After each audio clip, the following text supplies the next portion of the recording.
حضرات عزیز وقار، اگر ہم اپنے معاشرے میں غور کریں تو ہر طرف گناہ زیادہ نظر آتے ہیں، اطاعت کم ہے، فرما بردار تھوڑے ہیں اور نافرمان زیادہ ہیں۔ اللہ والے جن کی آنکھوں میں اپنے رب کی حیا پائی جائے، وہ بندے جن کی زندگیاں اس کی راہوں پہ گزر جائیں، وہ بہت گنے چنے نظر آتے ہیں، اور زیادہ ایسے ہیں جو دنیا کے دل دادا و حریص اور ایسے دنیا میں مگن ہو چکے کہ اسی چیز نے ان کو رب کی یاد بلا دی۔ معاشرے کے اندر سب سے زیادہ جو گناہ پھیلتے ہیں، اس کی سب سے بڑی وجہ وہ ہے دلوں میں اللہ کا ڈر نہ ہونا۔ جب انسان کے دل میں یہ بات راسخ ہو جائے کہ میرا رب میرے ہر عمل سے واقف ہے، فَمَن يَعْمَلْ مِثْقَالَ ذَرَّةٍ خَيْرًا يَرَهُ وَمَن يَعْمَلْ مِثْقَالَ ذَرَّةٍ شَرًّا يَرَهُ، اگر ذرہ برابر بھی نیکی کی ہوگی وہ بھی سامنے آ جائے گی، اور ایک رائی کے ذرے جتنا گناہ وہ بھی سامنے آ جائے گا۔ تو پھر انسان اپنے رب سے ڈرتا بھی ہے۔ میرے بھائیو، اللہ کا ڈر اپنے دلوں میں پیدا کیجئے۔ اللہ کا ڈر یہ انسان کو گناہوں سے روکتا ہے، اور کتنا بڑا عمل۔ وعن العباس بن عبد المطلب رضی اللہ تعالی عنہ قال قال رسول اللہ صلی اللہ علیہ وسلم اذا اقشعر جلد العبد من خشیۃ اللہ تحافت عنہ ذنوبہ کما یتحافت عن الشجرۃ الجابسۃ ورقها۔ نبی علیہ الصلاۃ والسلام نے فرمایا، جب کسی انسان کی چمڑی، اس کی جلد اللہ کے ڈر سے کانپ اٹھے، لرز جائے، میں اس کے گناہ ایسے جھڑ جاتے ہیں جیسے خشک درخت کے پتے جھڑ جاتے ہیں۔ جب انسان اللہ کے ڈر سے کانپ اٹھے۔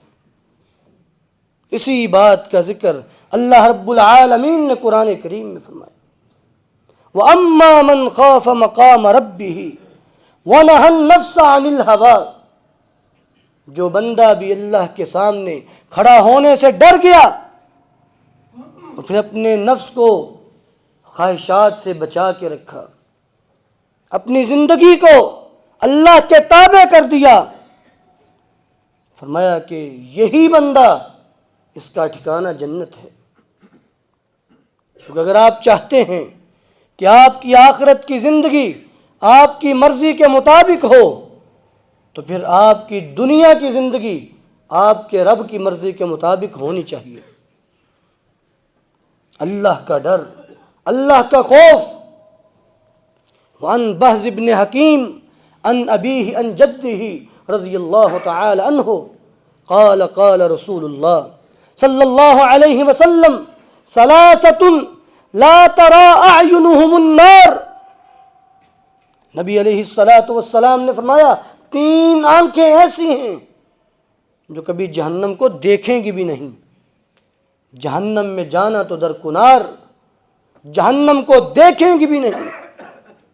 ان میں سے پہلے نمبر پہ عین بکت من خشیت اللہ، ایک وہ آنکھ جو اللہ کے ڈر سے رو پڑے۔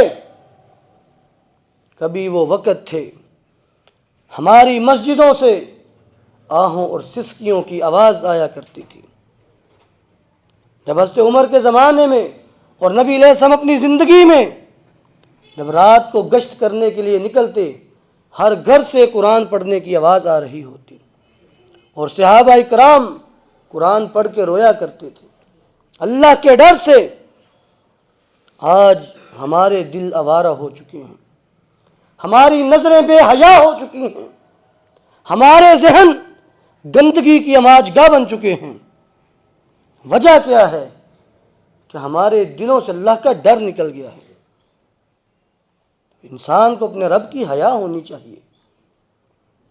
اسی لیے تو فرمایا اذا لم تستحی فاصنع ما شئت، جب تمہیں شرم ہی نہیں ہے پھر جو مرضی کرتے پھرو۔ اس لیے سب سے زیادہ حیا اللہ کی ہے کہ انسان یہ سوچے کہ میرا رب مجھے اس حالت میں دیکھے، یہ گناہ کرتے ہوئے۔ عین بکت من خشیت اللہ، ایک وہ آنکھ جو اللہ کے ڈر سے رو پڑے۔ اور دوسرے نمبر پہ فرمایا وعین کفت عن محارم اللہ، ایک وہ آنکھ جو اللہ کی حرام کردہ سے باز آ جائے کہ میرے رب نے اس چیز کو دیکھنے سے منع کیا ہے، اس طرف نظر بھی نہیں اٹھا کے دیکھتا۔ اور تیسرے نمبر پہ وعین حرست فی سبیل اللہ، ایک وہ آنکھ جو اللہ کے راستے میں جہاد فی سبیل اللہ میں ایک رات بھی پہرا دے دے کہ جہنم حرام ہوگی اس بندے۔ میرے بھائیوں، اللہ کا ڈر، اللہ کا خوف اپنے دلوں میں پیدا کیجئے۔ اس کا فائدہ کیا ہوگا؟ وعن ابی ہریرہ رضی اللہ تعالی عنہ قال قال رسول اللہ صلی اللہ علیہ وسلم لا یلج النار رجل بکا من خشیت اللہ حتی یعود اللبن فی الزرع۔ امام کائنات علیہ السلام نے فرمایا جو بندہ اللہ کے ڈر سے رو پڑے وہ جہنم میں نہیں جا سکتا یہاں تک کہ دودھ پستان میں واپس چلا جائے۔ جیسے پستان سے نکلا ہوا دودھ کبھی واپس نہیں جا سکتا، اسی طرح جو بندہ اللہ کے ڈر سے روتا ہو وہ کبھی جہنم میں نہیں جا سکتا۔ اللہ کا ڈر انسان کو اللہ کی نظر میں بھی معزز بنا دیتا ہے۔ ویسے تو ہمارا ایمان ہے نا، ہمارے تو ایمان میں یہ بات شامل ہے وَمَنْ أَصْدَقُ مِنَ اللَّهِ حَدِيثًا، اللہ سے زیادہ سچا اور کون ہو سکتا ہے اپنی بات میں۔ لیکن پھر بھی ہماری تسلی کے لیے اللہ رب العالمین نے دو قسمیں کھا کے یہ بات کہی۔ حدیث قدسی وعن ابی ہریرہ رضی اللہ تعالی عنہ قال قال رسول اللہ صلی اللہ علیہ وسلم قال اللہ عز وجل، نبی علیہ السلام اللہ تعالیٰ فرماتے ہیں وعزتی وجلالی لا اجمع على عبدی خوفین ولا امنین اذا خافنی فی الدنیا امنته فی الآخرہ واذا امننی فی الدنیا اخفته فی الآخرہ۔ اللہ رب العالمین نے دو قسمیں کھا کر یہ بات کہی، مجھے میری عزت کی قسم، مجھے میرے جاہ و جلال کی قسم، میں اپنے بندے پر دو خوف اور دو امن کبھی جمع نہیں کرتا۔ اذا خافنی فی الدنیا امنتہ فی الآخرہ، اگر میرا بندہ دنیا میں مجھ سے ڈرتا رہے تو پھر آخرت میں نہیں ڈرے گا۔ یہ نہیں کہ یہاں پہ بھی ڈرے وہاں پہ بھی ڈرے، ایسا نہیں ہوگا۔ اگر یہاں پہ ڈر رہا ہے تو قیامت والے دن بے خوف ہوگا۔ ایسے لوگوں کے بارے میں اللہ رب العالمین نے قرآن کریم میں فرمایا جو اپنی قبروں سے نکلیں گے تو اللہ کے فرشتے ان سے کہیں گے اللہ تخافوا ولا تحزنوا وابشروا بالجنۃ التي كنتم توعدون، تم نہ غم کرو، تم نہ ڈرو، تمہارے لیے تو اللہ کی جنت ہے جس کا تم سے وعدہ کیا گیا تھا، اس لیے انہیں کوئی ڈر نہیں ہوگا وہاں پہ۔ اور جب اللہ رب العالمین جو حساب و کتاب لینے والا ہے، جب اس کے فرشتے اس کی طرف سے خود پیغام پہنچا دے بندے کو کہ تم نے نہیں ڈرنا، تو بندہ ڈرے گا۔ پھر جب مالک خود کہہ رہے تم نہ ڈرو، اور فرمایا دوسرے نمبر پہ میں جو بندہ دنیا میں مجھ سے بے خوف رہا، من چاہی زندگی بسر کرتا رہا، شتر بے مہار کی طرح جو من میں آئے کر لیا، بس یہی سوچ ہے کہ کچھ نہیں ہونا ہے، ایسے ہی بس باتیں ہیں، تو میرے بھائیو پھر یہ یاد رکھیے گا فرمایا کہ آخرت میں اس کو ڈرنا پڑے گا۔ پھر تو اللہ کا ڈر اللہ کا خوف یہ بہت بڑا عمل ہے۔ ایک حدیث بڑی سخت حدیث ہے، لیکن عمل کرنے والوں کے لیے نہیں۔ سنن ابن ماجہ کی روایت، وعن ثوبان رضی اللہ تعالی عنہ قال قال رسول اللہ صلی اللہ علیہ وسلم لَيَأْتِيَنَّ يَوْمَ الْقِيَامَةِ أُنَاسٌ مِّنْ أُمَّتِي حَسَنَاتُهُمْ كَأَمْثَالِ جِبَالِ تِہامَةٍ۔ فرمایا کہ کل قیامت کا دن ہوگا، میری امت کے کچھ لوگ آئیں گے جن کی نیکیاں تہامہ پہاڑ کی طرح ہوں گی۔ عربوں کے اندر نا جب کسی بڑی چیز کی مثال دینی ہو تو یا احد پہاڑ سے مثال دیتے ہیں یا تہامہ پہاڑ سے مثال دیتے ہیں۔ تہامہ پہاڑ کی طرح ایسے بڑے بڑے انبار لگے ہوں گے نیکیوں کے، فَيَكُونُ هَبَاءً مَنْثُورًا، میں راکھ بن کے اڑا دی جائیں گی، ٹگا مل نہیں پہنا، راکھ بن جائیں گی سب نیکیاں، کوئی فائدہ نہیں ہوگا۔ صحابہ کرام نے پوچھا اللہ کے رسول یہ کون لوگ ہوں گے جن کی نیکیوں کو ضائع کر دیا جائے گا؟ فرمایا یہ وہ لوگ جو لوگوں کے سامنے بڑے متقی، بڑے پرہیزگار، اللہ سے ڈرنے والے، وَإِذَا خَلَوْا انْتَهَكُوا بِمَحَارِمِ اللَّهِ، جب خلوت میں جاتے ہوں گے، تنہائیوں میں اللہ کی حدوں کو پامال کرتے ہوں گے، تنہائیوں کے گناہوں میں ملوث ہو چکے ہوں گے، اللہ ایسے لوگوں کے نیک اعمال کو ضائع کر دے گا جن کے ظاہر اور باطن میں فرق آ جائے۔ اس لیے اللہ سے ڈر جائیں، وہ بہت بڑا مالک ہے، وہ تمہاری نیکیوں سے بے نیاز ہے۔ اگر اس نے رد کر دیا تو کیا کرو گے؟ اس کو منانا پڑے گا، اپنے آپ کو گراؤ اپنے رب کے سامنے۔ انسان کو چاہیے کہ اپنے آپ کو ذلیل کر دے کہ اللہ میں کچھ بھی نہیں، تو ہی سب کچھ ہے، اے اللہ تو سب عزتوں کا مالک ہے، اے اللہ جب میں مرنے کے بعد بے بس، بے کس، لاچار، مجبور، مقہور ہو کے، بے جان ہو کے تیرے در پہ پہنچوں تو صرف نظر کر دینا، مہربانی کر دینا، معاف کر دینا۔ بس اپنے رب کو مناؤ زندگی بھر کے لیے۔ اسی لیے جناب عمر بن خطاب فرمایا کرتے تھے رضی اللہ تعالی عنہ، کتنے بڑے امام اہل سنہ جناب عمر بن خطاب، اور جس راستے سے گزرے شیطان راستہ چھوڑ جائے، اور کیا فرماتے ہیں؟ لو نادى مناد من السماء ایھا الناس انکم کلکم داخلون النار الا رجلا واحدا لرجوت ان اکون انا ہوا، ولو نادى مناد من السماء ایھا الناس انکم کلکم داخلون النار لخفت ان اکون انا ہوا۔ اگر آسمان سے کوئی آواز لگانے والا آواز لگائے اور یہ کہے اے لوگو تم سب کے سب جہنم میں جانے والے ہو، تو مجھے ڈر لگتا ہے سوائے ایک بندے کے، تو مجھے امید ہے وہ ایک بندہ میں ہوں گا۔ اور اگر یہ کہا جائے کہ تم سب جنت میں جانے والے ہو اور ایک بندہ جہنم میں جانے والا ہے، تو مجھے ڈر لگتا ہے وہ اکیلا میں ہی نہ ہوں۔ اتنا اللہ سے ڈرنے والے۔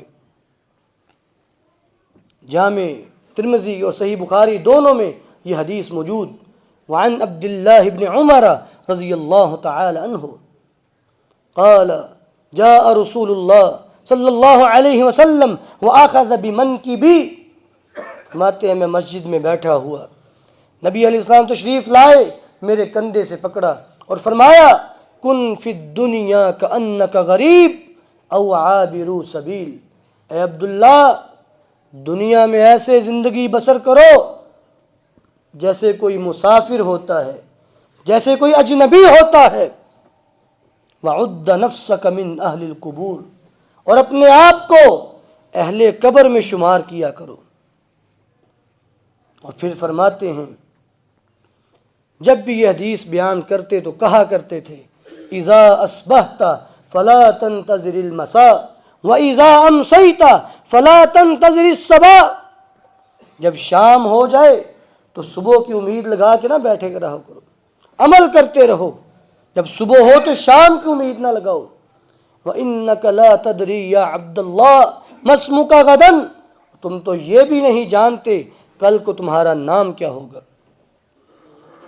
آئیے ذرا سلف صالحین پہ نظر ڈالتے ہیں، وہ کتنا اللہ سے ڈرنے والے تھے. جناب عمر بن خطاب رضی اللہ تعالی عنہ اللہ کے ڈر سے اتنا زار و کتار روتے کہ یہاں آنکھوں کے نیچے 2 سیاہ لائنیں بن چکی تھی رو رو کے. رات کا وقت ہے، مدینے کی گلی میں گشت کر رہے ہیں، کسی گھر سے قرآن پڑھنے کی آواز آ رہی ہے کہ پڑھنے والے نے یہ آیات پڑھی، ان عذاب ربک لواقع ما لہ من دافع، بے شک تیرے رب کا عذاب واقع ہو کر رہے گا، کوئی اس کا دفاع نہیں کر سکتا. یہ 2 آیات سنی بے ہوش ہو کے گر پڑے. کتنا اللہ کا ڈر تھا. اللہ کے رسول سے جنت کی بشارت پانے والے تھے. اور پھر پورا مہینہ بخار رہا. حضرت ابو یعلا شداد بن اوس رضی اللہ تعالیٰ عنہ کے بارے میں مصنف ابن ابی شیبہ میں روایت موجود ہے، انہو کان اذا دخل الفراش، صحابی رسول ہیں، جب رات کو بستر پہ لیٹتے تو اللہ کے ڈر سے نیند نہ آتی. یتقلب علی فراشہ یمینا و شمالا، کبھی دائیں کبھی بائیں پانسا پلٹتے اور پھر اٹھ کے بیٹھ جاتے اور کہتے اللہم ان النار قد اذہبت منی النوم، اے اللہ تیری جہنم کی یاد نے میری نیندیں اڑا دی. یہ کیسے لوگ تھے جن کے بارے میں مفسرین نے لکھا صحابہ اکرام فرسان بالنہار رہبان باللیل، دن کو شاہ سوار بن جاتے، سارا دن گھوڑے کی پیٹھ پہ بیٹھ کے جہاد کرتے، ورہبان باللیل، اور راتوں کو راہب بن جایا کرتے تھے. ساری راتیں مصلوں پہ گزر جاتی. اور ہمارے تو پلے بھی کچھ نہیں، ہماری نظریں بری ہو چکی ہیں. یہ بات یاد رکھیں، جب بھی اگر کوئی بندہ چیک کرنا چاہتا ہے نا، اپنا اللہ کے ساتھ تعلق دیکھنا چاہتا ہے تو اپنی نماز کو چیک کر لیں. اور اگر آپ یہ دیکھنا چاہتے ہیں کہ اللہ آپ سے ناراض ہے کہ نہیں، تو آپ کی نظروں میں حیا ہے کہ نہیں یہ دیکھ لیں.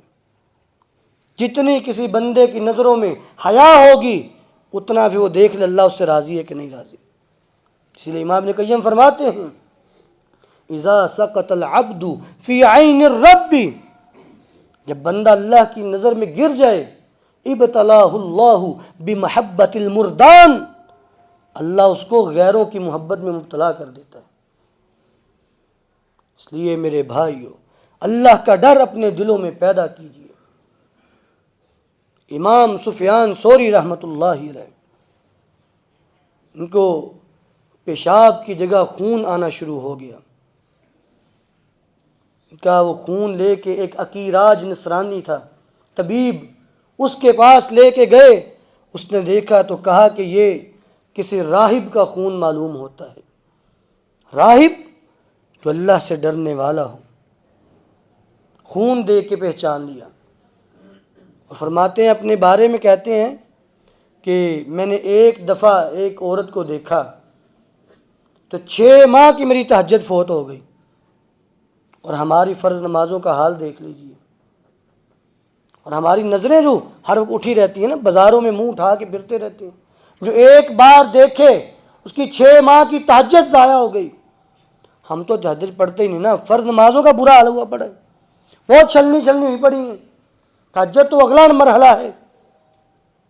ہماری فرض نمازیں ایسی ہو چکی ہیں، نماز پڑھ رہے ہوں دنیا کے خیالات، دنیا کی بو ہمارے منہ سے آتی ہے. میرے بھائی اللہ کا ڈر، اللہ کا خوف. امام سفیان ثوری رحمہ اللہ جب بھی اپنے گھر جاتے تو دیوار سے اینٹ نکالتے دروازے کے ساتھ ہی، اس کے پیچھے ایک رکا پڑا ہوتا، رکا نکال کے پڑھتے اور زاروں کی طرح رونا شروع کر دیتے. ان کے شاگرد کہتے ہیں امام ابو عبداللہ رحمہ اللہ کہ میں نے کئی بار یہ منظر دیکھا، ایک مرتبہ میرے بھی دل میں خیال ہے میں دیکھوں اس رکے پہ پرچی پہ کیا لکھا ہوا ہے، کہ جب بھی امام سفیان ثوری رحمہ اللہ اس کو دیکھتے ہیں تو زاروں کی تار روتے ہیں۔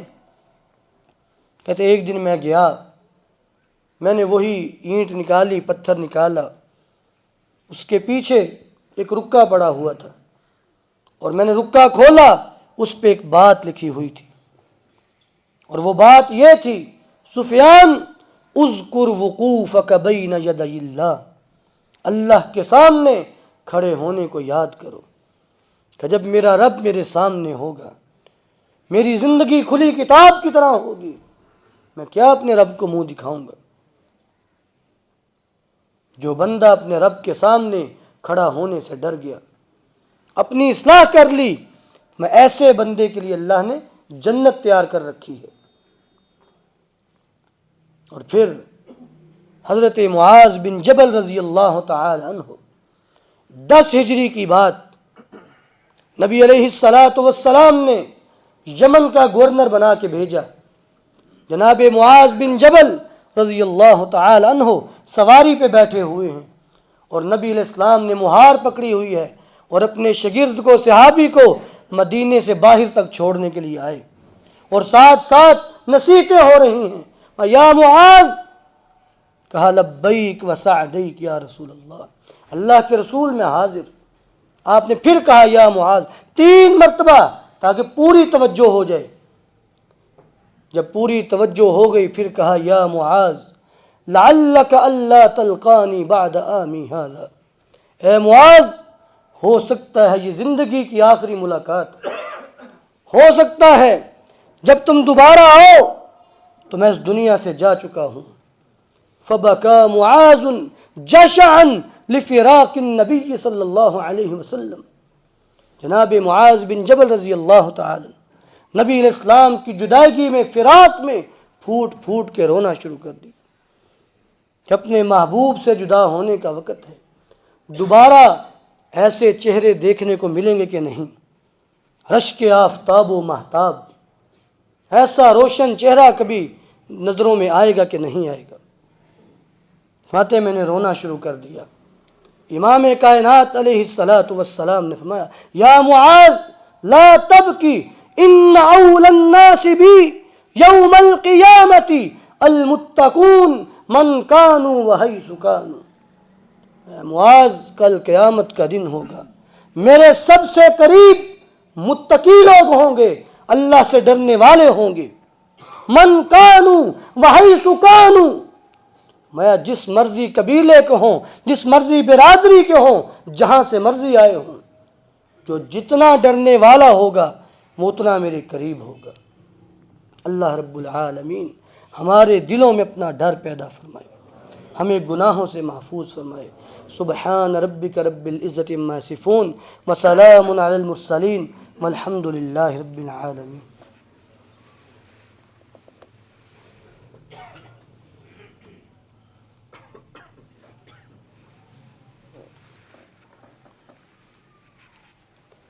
ان الحمد للہ نحمده ونستعینه ونستغفره ونعوذ باللہ من شرور انفسنا ومن سیئات اعمالنا، من يهده اللہ فلا مضل له ومن يضلله فلا هادی له، ونشهد ان لا الہ الا اللہ وحدہ لا شریک له، ونشهد ان محمدا عبدہ ورسولہ۔ پہلے خطبے کا خلاصہ، اللہ کا ڈر، اللہ کا خوف ایک بہت بڑا عمل ہے جو انسان کو گناہوں سے روک کے رکھتا ہے۔ اللہ کا ڈر جب انسان اپنا لیتا ہے پھر وہ سعادت کی منزلیں طے کرتا جاتا ہے، لیکن جب حقیقی ڈر دل میں پیدا ہو جائے پھر اللہ رب العالمین انسان کو اپنے قریب کر لیتے ہیں۔ امام ابو القاسم الحکیم فرماتے ہیں رحمہ اللہ، من خاف شیئا ہرب منہ ومن خاف من اللہ ہرب الیہ، اللہ نے اپنی محبت اور اپنے خوف میں فرق رکھا ہے مخلوق سے۔ اللہ کی محبت اور اللہ کا خوف مخلوق سے جدا ہے۔ کس طرح؟ فرماتے ہیں کہ جو دنیا کے اندر جو کسی چیز سے ڈرتا ہو وہ اس سے دور بھاگتا ہے۔ اگر انسان کو کسی چیز سے ڈر لگتا ہے نا، وہ اس سے دور بھاگتا ہے، اور جو اللہ سے ڈرتا ہے وہ اللہ کی طرف بھاگتا ہے۔ یہ فرق ہے۔ اسی طرح اللہ نے اپنی محبت میں بھی فرق رکھا ہے۔ کہ دنیا میں جیسے کوئی انسان کسی انسان سے محبت کرتا ہو نا، تو وہ کہتا ہے کہ صرف یہ میرا ہی محبوب ہو، یہ کسی اور سے محبت نہ کرے، صرف مجھے سے بات کرے، مجھے سے محبت کرے۔ اور جو اللہ سے محبت کرتا ہے وہ چاہتا ہے یہ بھی اللہ سے محبت کرے، یہ بھی اللہ سے محبت کرے، یہ بھی اللہ سے محبت کرے، سارے ہی اللہ کے محبوب بن جائیں۔ وہ یہ چاہتا ہے۔ اللہ نے فرق رکھا ہے۔ حکیم لقمان ایک بہت ذہین اور نیک شخصیت گزری ہے، جن کے نام پہ اللہ نے ایک پوری سورت بھی اتاری ہے۔ ایک جگہ پہ کھڑے ہو کے لوگوں کو واعظ کر رہے تھے، درس دے رہے تھے۔ تو ان کے علاقے کا ایک بندہ گزرا اور کہنے لگا کہ بما نلت ھذا یا غلام، تم تو ہمارے علاقے میں بکریاں چرایا کرتے تھے، تمہیں یہ مقام کیسے ملا کہ آج تم واعظ کرتے ہو اور لوگ سنتے ہیں؟ تمہیں اللہ نے ذہانت سے نوازا ہے۔ تو فرمانے لگے کہ بشیئین، دو وجہ سے، اور ان میں سے پہلی وجہ ذکر الوقوف بین یدی اللہ، میں ہر وقت یہ بات اپنے سامنے رکھتا ہوں کہ میں نے اپنے رب کے سامنے پیش ہونا ہے، میں نے اپنی ہر بات کا جواب دینا ہے، یہ ہمیشہ اپنے ذہن میں رکھتا ہوں۔ اور دوسرا موت کی یاد۔ تو گویا کہ اللہ کا ڈر، اللہ کا خوف، یہ انسان کو سعادت مند بنا دیتا ہے۔ اور نبی علیہ السلام کتنا اللہ سے ڈرنے والے تھے۔ صحابہ اکرام فرماتے ہیں کان رسول اللہ صلی اللہ علیہ وسلم یصلی وفی صدرہ عزیز کعزیز المرجل، اللہ کے رسول صلی اللہ علیہ وسلم نماز پڑھ رہے ہیں اور رونے کی وجہ سے آپ کے سینے سے آواز آ رہی ہے جیسے ہنڈیا کے ابلنے کی آواز ہوتی ہے۔ اللہ سے اتنا ڈرتے، زاروں کی تار روتے۔ اور آج ہمارے معاشرے میں کون سا ایسا گناہ ہے جو نہ ہو؟ ہر قسم کا گناہ ہمارے اندر پایا جاتا ہے، لیکن پھر بھی ہم اپنے رب سے حیا محسوس نہیں کرتے، پھر بھی اپنے رب سے نہیں ڈرتے۔ میرے بھائیو، یہ نصیحت ہے وَلِمَنْ خَافَ مَقَامَ رَبِّهِ جَنَّتَانِ، جو بھی اللہ کے سامنے کھڑا ہونے سے ڈر جائے گا اس کے لیے دو باغات ہیں، دو جنتیں ہیں۔ اللہ رب العالمین ہمیں اپنا حقیقی ڈر نصیب فرمائے، ایسا ڈر جو رب کے اور گناہوں کے درمیان حائل ہو جائے، ہمیں گناہوں سے بچا کے رکھے۔ سبحان ربک رب العزت عما یصفون وسلام علی المرسلین والحمد للہ رب العالمین۔